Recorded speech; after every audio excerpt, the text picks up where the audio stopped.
প্রিয় ভিউয়ার্স, আসসালামু আলাইকুম। ত্রয়োদশ জাতীয় সংসদ নির্বাচনের যে নির্বাচনী আলোচনা, জোট এবং ভোটের রাজনীতি, আজকে আমি যে জেলাটি নিয়ে আলোচনা করব, ছোট্ট একটি জেলা, যে জেলাতে মাত্র 2টি আসন রয়েছে। জেলাটির নাম হচ্ছে জয়পুরহাট। তো জয়পুরহাট জেলাতে এখানে বিএনপির প্রার্থী হচ্ছে মাসুদ রানা প্রধান, জামায়াতের হচ্ছে মোহাম্মদ ফজলুর রহমান সাইদ, ইন্ডিভিজুয়াল স্বতন্ত্র প্রার্থী আছে সাবিকুন নাহার। এই সাবিকুন নাহার কিন্তু ওখানকার উপজেলা চেয়ারম্যান ছিল এবং ইন্ডিভিজুয়াল স্বতন্ত্র।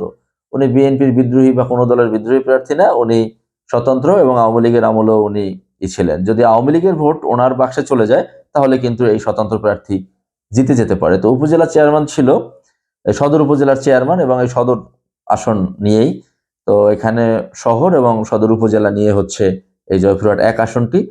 আর এখানে বিএনপির প্রার্থী হচ্ছে মাসুদ রানা প্রধান।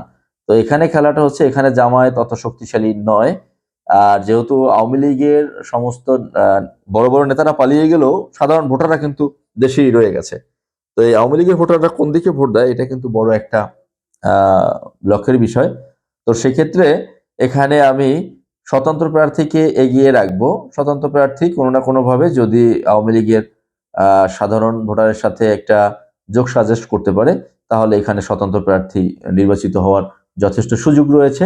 কিন্তু এখানে ট্রাম্প কার্ড হিসাবে আওয়ামী লীগের ভোটার কাজ করবে। এটা এখানে আমি স্বতন্ত্র প্রার্থী সাবিকুন নাহারকে এগিয়ে রাখছি। ত্রিমুখী প্রতিদ্বন্দ্বিতা হবে।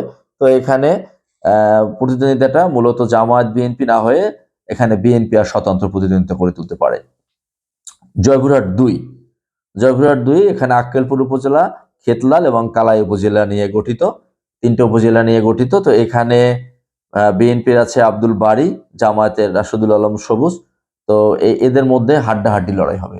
তো হাড্ডাহাড্ডি লড়াই হওয়ার পরও এবছর ওই অঞ্চলটাতে, উত্তরাঞ্চলে জামায়াতের একটু জোয়ার যাচ্ছে। তো লোকাল যতদূর খবর নিয়ে জানা গেছে, এখানে রাশেদুল আলম সবুজের বিজয়ী হওয়ার সম্ভাবনা অনেক বেশি। তো এখানে হচ্ছে জামায়াত 1, স্বতন্ত্র 1।